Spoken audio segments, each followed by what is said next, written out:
Hello friends, अगले वाले article की तरफ चलते हैं। अगले वाला टॉपिक है कोची रेजिड्यू थ्योरम। ओके, ध्यान से सुनना। कैलकुलस ऑफ रेजिड्यू के अंदर इस थ्योरम का बहुत ज़्यादा यूज़ किया जाता है। पूरे का पूरा कैलकुलस ऑफ रेजिड्यू जो है इसी पर्टिकुलर थ्योरम के ऊपर बेस्ड है, इसलिए this is very important formula. कहना चाह रहा है कि if F Z is analytic, अगर मेरे पास कोई फंक्शन एनालिटिक हो on a close contour C, किसी क्लोज कंटूर सी के अंदर अगर मेरा कोई फंक्शन एनालिटिक हो, except a finite number of poles, कुछ फाइनाइट नंबर ऑफ पोल को छोड़ करके, जैसे z equal to z1, z equal to z2, z equal to zn को छोड़ करके अगर मेरा कोई फंक्शन है वो किसी क्लोज कंटूर के अंदर जो है एनालिटिक हो। मान लिया जाए ये मेरा क्लोज कंटूर है, सपोज दैट, और इसके अंदर कोई मेरा फंक्शन एफ जेड है। ओके, तो जाहिर सी बात है अगर कोई फंक्शन एनालिटिक है उसके जीरोज़ भी होते हैं, उसके पोल्स भी होते हैं। कहना चाह रहा है कि इसके अंदर फाइनाइट नंबर ऑफ पोल को छोड़ करके अगर फंक्शन एनालिटिक है तब कंडीशन होती है, जो फार्मूला है वो ये है, curve integration F Z D Z is equal to 2 pi iota r is equal to 0 से infinity residue z is equal to z r, ये इक्वल टू का निशान है। Okay, summation r is equal to 0 to infinity residue z is equal to z r. मतलब क्या है कि curve integration जो होगा एक तरफ वो 2 pi iota into sum of residue. Okay, ध्यान से सुनना। अगर मान लिया जाए ये मेरा कोई क्लोज कंटूर सी है, सपोज दैट इसके अंदर जो है ना मैंने कुछ एक सर्कल लिया, मान लिया गामा 1 ले लिया, दूसरा सर्कल मैंने इसके अंदर गामा 2 ले लिया, तीसरा सर्कल सपोज दैट मैंने इसके अंदर गामा 3 ले लिया। ओके, और इसी तरीके से मैंने इसके अंदर बहुत सारे सर्कल ले लिए। ये मेरा क्लोज कंटूर सी है। पहले वाले का सेंटर मैंने इसका z1 ले लिया, ये वाला सेंटर मैंने z2 ले लिया, ये वाला सेंटर मैंने z3 ले लिया।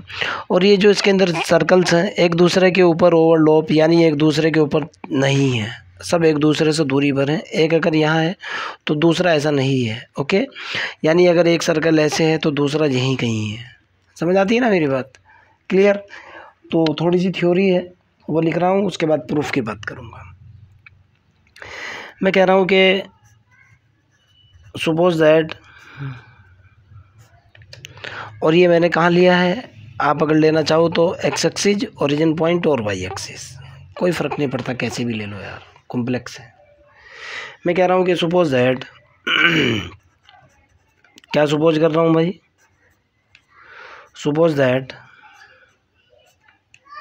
Gamma 1 comma gamma 2 comma gamma 3 and so on, gamma n क्या है, आर द सर्कल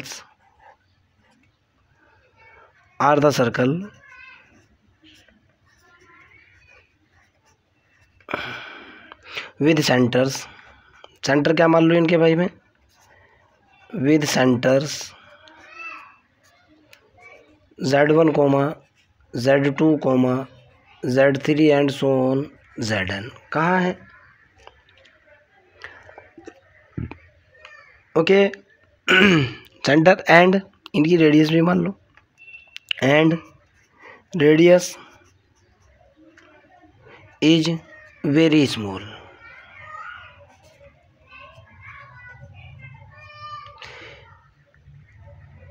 दे, यानी ये जो सर्कल हैं, लाई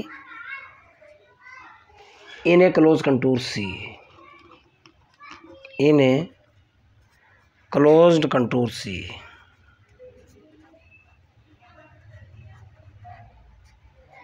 ओके, बहुत सारे सर्कल हैं जिनका centre point z1 z2 z3 है। सर्कल के नाम gamma 1 gamma 2 up to gamma n है। ओके, सारे के सारे क्या हैं, किसी क्लोज कंटूर के अंदर हैं, कोई दिक्कत वाली बात तो नहीं है। देन हमारे पास फार्मूला होता है, then by Kochi theorem,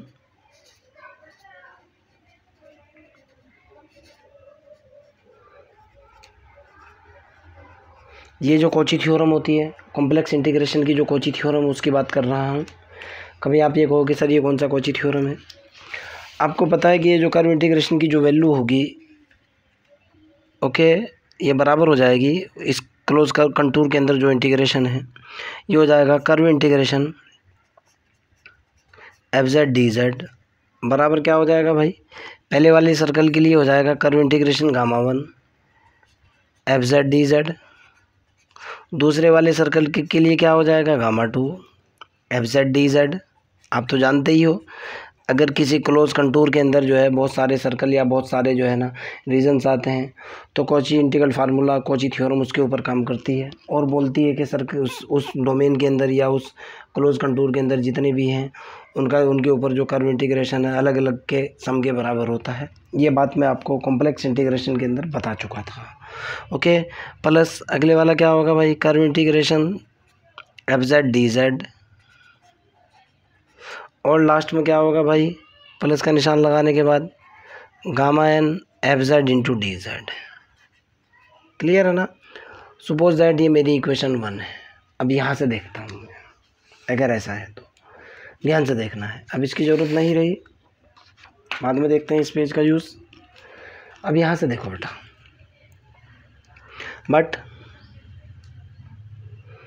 but 2 minute की थ्योरम है। By definition of residue,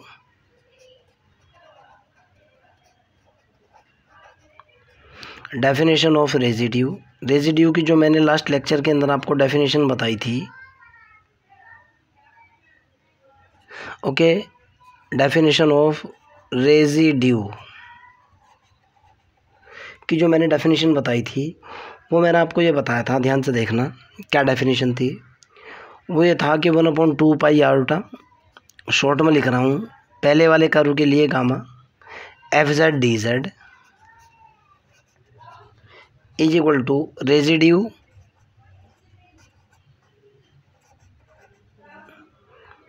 of f Z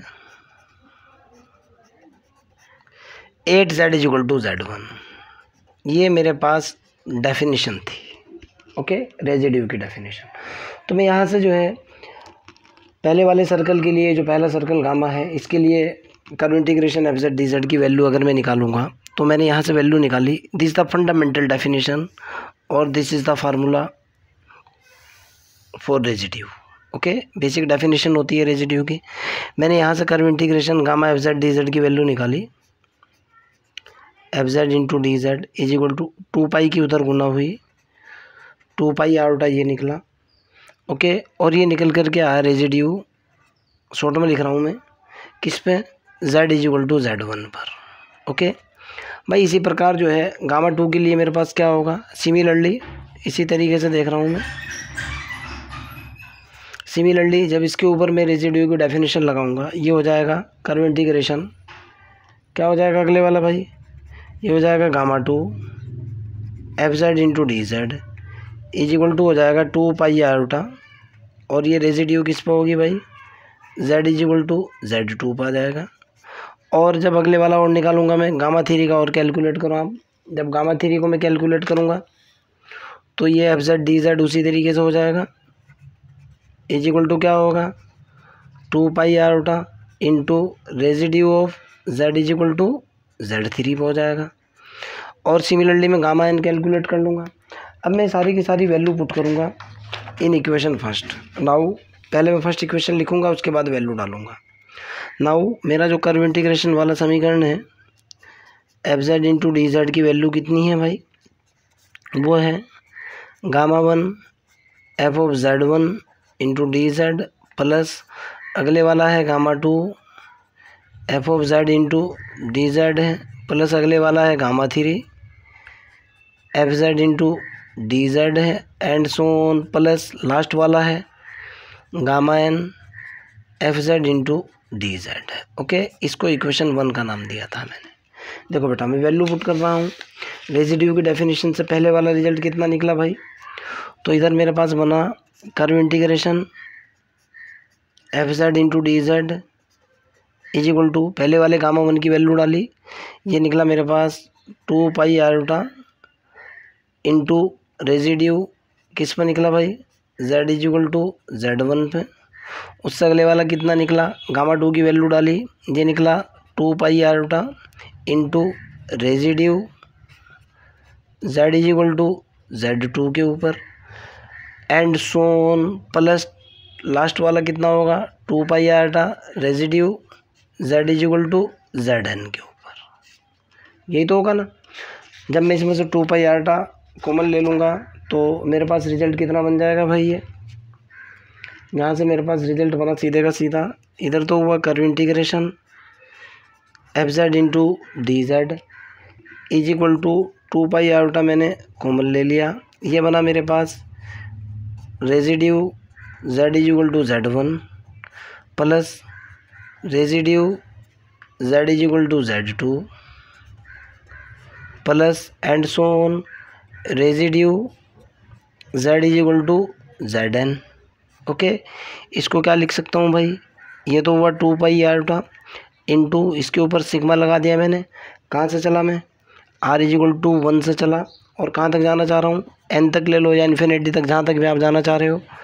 residue z is equal to कितना, zr। ओके, फाइनली आपके पास क्या निकल गया, इधर हुआ curve integration F Z into D Z is equal to हुआ 2 पाई आयोटा सम्मिशन r बराबर 1 से लेकर n तक residue z is equal to zr। Okay, formula है जिसका मैं बार बार यूज़ करूँगा। R1 R2 sorry Z1 Z2 Z3 और ये जो भी हैं ये क्या होंगे, ये मेरे पास होते हैं poles. Okay, Z1 Z2 Z3 को मैं क्या लेकर के चला हुआ हूँ भाई, this is finite number of poles. कहाँ से है, कैसे है, आप इस चीज़ को बहुत बखूबी जानते हो। आगे एक चीज़ और भी है बेटा जो मैं आपको बताने वाला हूँ, रेजिड्यू एट इन्फिनिटी। शॉर्ट में बताऊंगा, मैं बहुत शॉर्ट में बताऊंगा रेजिड्यू एट इन्फिनिटी कैसे कैलकुलेट करोगे। Residue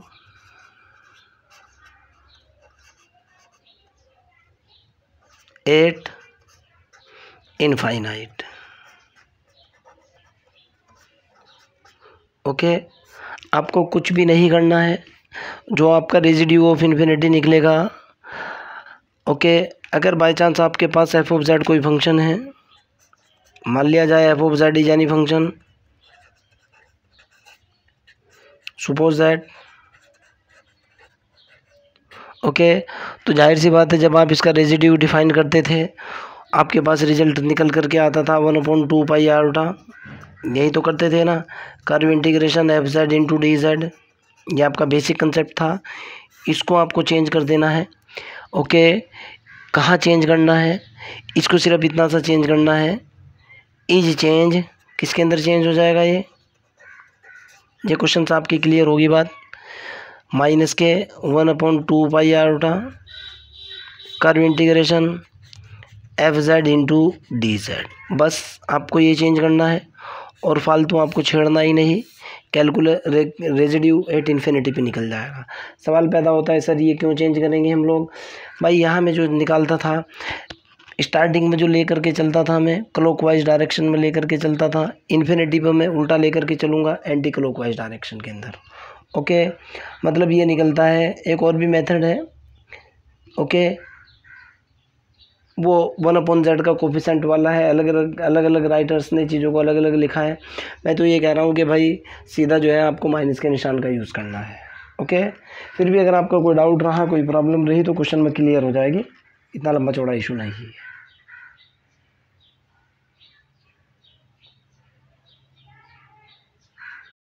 hello friends, question number next कहना चाह रहा है कि find out the residue of, आपको रेजिड्यू कैलकुलेट करना है ऑफ, फंक्शन दे रखा है आपको z⁻³ divided by z-1, z-2, z-3, और कह रहा है कि आपको रेजिड्यू निकालना है z=1 के ऊपर, z=2 के ऊपर, z=3 के ऊपर, और इनफाइनाइट के ऊपर भी आपको रेजिड्यू कैलकुलेट करना है। ठीक है ना, इनफाइनाइट के ऊपर भी आपको क्या करना है, रेजिड्यू को कैलकुलेट करना है, और आगे दिखाना है कि देयर सम इज़ 0। चलो भाई क्वेश्चन को सॉल्व करने जा रहा हूँ। मेरे को गिवन है एफ ऑफ जेड की वैल्यू कितनी दे रखी है भाई, एफ ऑफ जेड = दे रखा है मेरे को z⁻³ बटे z-1 -2 z-3। क्लियर है ना। सबसे पहले मैं निकालूंगा रेजिड्यू z=1 पर। मैं क्या कह रहा हूँ भाई, रेजिड्यू z=1 के ऊपर, आपको पता है सीधा फार्मूला होता है, वही लिख रहा हूँ, लिमिट z टेंडिंग टू क्या होता है 1 और ये हो जाएगा z-1 गुणा एफ ऑफ जेड। फार्मूला होता है, मैं भी चेंज नहीं कर पाऊँगा। फार्मूला ये होता है कि residue z is equal to A के ऊपर होता है limit z tending to A z minus के इंटू एफ ऑफ जेड। आप जानते हो ये फार्मूला, मैंने डायरेक्टली इस फार्मूले का यूज़ किया तो यहाँ से निकल कर के आया बेटा limit z tending to 1 z minus के 1 तो ये हुआ इंटू एफ ऑफ जेड की वैल्यू डाली मैंने z की पावर 3 बटे z माइनस 1 z माइनस के 2 z माइनस के 3। इससे ये ख़त्म, z की वैल्यू 1 पुट करी, लिमिट डाल दी डायरेक्टली मैंने 1 अपॉन z की वैल्यू 1 डाल करके 1 माइनस के 2 1 माइनस के 3। कितना निकल गया भाई? 1 और 3। मेरे हिसाब से तो भाई 1/2 निकलना चाहिए। बराबर कितना निकला? 1/2। एक आंसर तो आपका ये हो चुका। ओके, आगे कहना चाह रहा है कि z इज इक्वल टू 2 पर भी रेजिड्यू निकालना है। अब मैं कह रहा हूँ कि residue z is equal to 2 जो कि सिंपल पोल है, आपको पता है फार्मूला क्या होगा, लिमिट z टेंडिंग टू 2 हो जाएगा, z माइनस के 2 हो जाएगा इंटू एफ ऑफ जेड हो जाएगा। ओके, देखो भाई कह रहा है कि residue z is equal to 2 पर भी कैलकुलेट कीजिए। तो यहाँ से मेरे पास जो रिजल्ट बन जाएगा वो कितना होगा भाई? पहले एफ ऑफ जेड देखो मेरे पास, जो यहाँ से पहले यही देखता हूँ, रुको एक बार। आप residue z is equal to 2 पर कितना आ रहा है? Residue z is equal to 2 पर फार्मूला तो हो रहा है कितना, लिमिट z टेंडिंग टू 2, ये होगा z माइनस के 2 इंटू एफ ऑफ जेड। और एफ ऑफ जेड की जो वैल्यू है वो कितनी है बेटा? एफ ऑफ जेड की वैल्यू की अगर मैं बात करता हूँ तो f of z is equal to है मेरे पास z की power 3 divided by z minus के 1 z माइनस के 2 z माइनस के 3। यही है ना? मैंने वैल्यू डाली और यहाँ से इसका रिजल्ट निकाल लिया। z इज इक्वल टू 2 पर रेजिड्यू देख रहा हूँ भाई मैं, तो ये निकल कर क्या आया? Residue z is equal to 2 पर क्या हुआ भाई? लिमिट z टेंडिंग टू 2, ये हुआ z माइनस के 2 तो ये हुआ गुणा एफ ऑफ जेड की वैल्यू है z की पावर 3 बटे z माइनस 1 z माइनस के 2 z माइनस के 3। z माइनस 2 से z माइनस 2 कैंसिल, मैंने z की वैल्यू डाली, ऊपर निकला 2 की पावर 3 बटे यहाँ वैल्यू डाली मैंने, ये हुआ 2 माइनस के 1 और ये कितना हुआ भाई? 2 माइनस के 1 तो ये हुआ भाई। ओके, और 2 माइनस के 1 के बाद ये अगले वाला कितना निकल गया भाई? z की वैल्यू 2 डालते ही ये हुआ मेरे पास 2 माइनस के 3। फाइनली मेरे पास निकला माइनस के कितना? 2 दूनी 4 दूनी 8 आपके सामने। ओके, सेकंड वैल्यू मेरे पास कितनी निकल कर के आई? माइनस के 8। ओके, माइनस हो जाएगा। नाउ रेजिड्यू मेरे को निकालना है अब z इज इक्वल टू 3 पर। सिंपल पोल है, फार्मूला क्या होगा? Limit z tending to 3 z minus के 3 होगा इंटू एफ ऑफ जेड होगा। एफ ऑफ जेड की वैल्यू पहले से ही ऊपर रखी हुई है, आपके सामने है। तो रेजिड्यू क्या निकल गया भाई? z इज इक्वल टू 3 पर रेजिड्यू निकला, बराबर हुआ लिमिट z टेंडिंग टू 3 तो ये हुआ z minus 3 Guna F of z की वैल्यू डाली मैंने जो कि z की power 3 divided by z minus के 1 है, z माइनस के 2 है, z माइनस के 3 है। इससे ये कैंसिल, z की वैल्यू जब मैं 3 डालूँगा तो ऊपर कितना निकल कर के आएगा भाई? 3 3 9 27 बटे यहाँ देख रहा हूँ z की वैल्यू 3 डाली मैंने, ये हुआ 3 माइनस के 1 3 माइनस के 2। ओके, बराबर कितना निकला? 27/2। एक आंसर आपका ये आ चुका। क्लियर? अब सवाल पैदा ये होता है कि sir z is equal to infinity पर रेसिड्यू कैसे निकलता है, जो मैं आपको बता रहा था। आगे कहना चाह रहा है कि z is equal to infinity पर रेसिड्यू कैसे निकलेगा, यही है ना अब आपका क्वेश्चन। अगले वाला पोर्शन ये देखो आप, अगर आप कंफ्यूज हो रहे हो, अब देखो बेटा कहना चाह रहा है कि z = 1 2 3 और इन्फिनिटी पे रेजिड्यू निकाल लिए। इन्फिनिटी पे कैसी रेजिड्यू निकलता है ज़रा इसकी बात करते हैं। ओके, वेरी इजी है। आपको फंक्शन की जो वैल्यू दे रखी है f(z) की वैल्यू कितनी दे रखी है बेटा, ये दे रखी है आपको z⁻³ बटे ये हुआ z-(1), z-(2) और z-(3). मैंने क्या किया भाई, यहाँ से नीचे से z कॉमन लेकर के द्विपद पर में लगा दिया। इसके ऊपर क्या लगाऊंगा मैं, बाइनोमियल एक्सपेंशन लगाऊंगा। ये जो मेरा फंक्शन है f(z) को जो मैंने लिखा वो क्या लिखा भाई, f(z) = z⁻³ बटे यहाँ से z कॉमन, यहाँ से z कॉमन, यहाँ से z कॉमन, z कॉमन लेने के बाद 1 - 1 बटे z कॉमन लेने के बाद 1 - 2 बटे z कॉमन लेने के बाद 1 - 3 बटे z into z common, z की पावर 3 कैंसिल = 1 बटे ये कितना निकला बेटा 1 - 1/z, 1 - 2 बटे z, 1 - 3 बटे z। इसको क्या लिख सकता हूँ भाई, देखो ये फंक्शन ऑफ z की वैल्यू चल रही है। कभी आप ये कहो कि सर क्या हो रहा है, ये f(z) की जो वैल्यू निकली इसकी पावर को ऊपर ले जाकर लिखा मैंने 1 - 1 बटे z की पावर -1 इंटू अगले वाले को लिखा मैंने 1 - 2 बटे z की पावर -1 इंटू 1 - 3 बटे z की पावर -1। हमारे पास फार्मूला जो होता है वो ये होता है 1 - x की पावर -1 बराबर कितना होता है 1 + x होता है प्लस x² होता है प्लस x की पावर 3 एंड सो ऑन। जब दोनों जगह माइनस होता है, यहाँ भी माइनस यहाँ भी माइनस, तो प्लस लिया जाता है। जब मैं इसका एक्सपेंशन खोलूँगा f(z) = निकल कर के आएगा 1 + के 1/z प्लस के 1/z² एंड सो ऑन। एक स्टेप तो ये निकला, यहाँ से निकलेगा 1 + के 2 बटे z होगा प्लस 2 बटे z का स्क्वायर होगा एंड सो ऑन। प्लस के बाद उसके बाद होगा 1 + के 3 बटे z होगा प्लस 3 बटे z का स्क्वायर होगा प्लस एंड सो ऑन। ऐसे हो जाएगा ना। अब मेरे को देखना होता है कोफिशिएंट ऑफ 1/z। इन्फिनिटी पे क्या देखना होता है, कोफिशिएंट ऑफ क्या देखना होता है भाई, कोफिशिएंट ऑफ 1/z का कोफिशिएंट विद माइनस के साइन के साथ। तो f(z) जो निकल करके आएगा, जब मैं इसकी मल्टीप्लाई करूँगा 1 का 1 के साथ गुणा 1 के साथ गुणा 1, जब इसकी गुणा मैं इसके साथ करूँगा, इनके आपस में गुणा करूँगा तो ये निकल करके आएगा प्लस 6 बटे z। ध्यान से देखो, प्लस अगले पावर क्या होगी, प्लस हायर पावर हो जाएगी, कुछ भी मान लो आप, higher power of 1/z, higher power निकल जाएगी। मेरे को क्या देखना है, कोफिशिएंट ऑफ 1/z। तो कोफिशिएंट ऑफ 1/z कितना निकला, 1/z का कोफिशिएंट कितना निकल गया भाई, कितना है 6 है ना।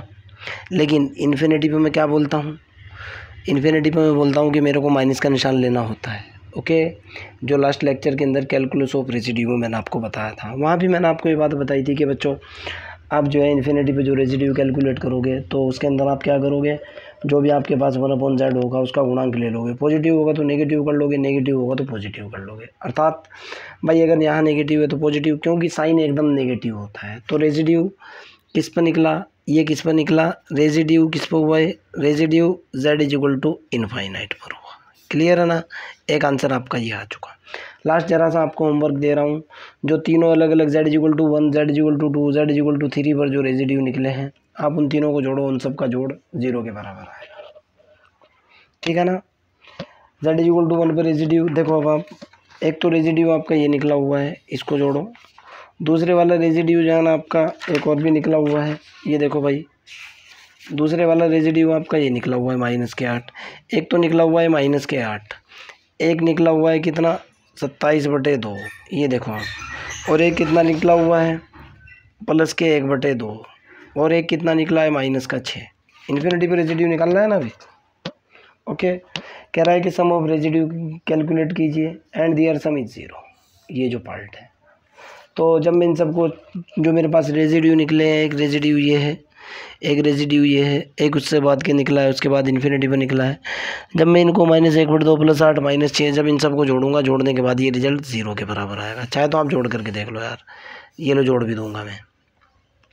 2 एलसीएम ले लिया, माइनस के तो हुआ 16, प्लस के हुआ 27, प्लस के हुआ 1, माइनस के हुआ 12, प्लस के 28, माइनस के 28, ये निकल गया 0/2 यानी 0। सम ऑफ रेजिड्यू इज 0।